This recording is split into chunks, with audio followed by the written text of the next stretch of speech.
बापरे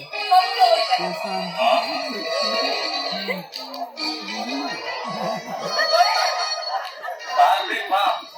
चुप एते रागो ପିଲାମାନଙ୍କ ଉପରେ ଏତେ ବିରକ୍ତ ଆଉ ଏତେ ରାଗ ଦେଖ ମୁଁ ତମକୁ ସମସ୍ତ ଏ ପିଲାମାନଙ୍କୁ ଜମା ସମ୍ଭାଳି ପାରିବିନି ଇଚ୍ଛା କରୁଛି ଏଇ ଘର ଛାଡି ଚାଲିଯାଆନ୍ତି ଦେଖିଲ ତ ପିଲାମାନେ ମାତାଶ୍ରୀ ରାଗି କେମିତି ଖପା ହେଇଯାଇଛନ୍ତି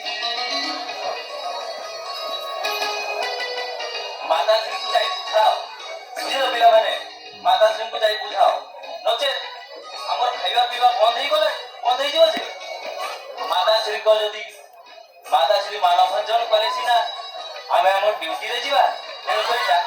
ଯାଅ ମାତାଶ୍ରୀଙ୍କୁ ବୁଝାଅ बढ़िया करती बढ़िया करती है बहुत देखा जाए मारा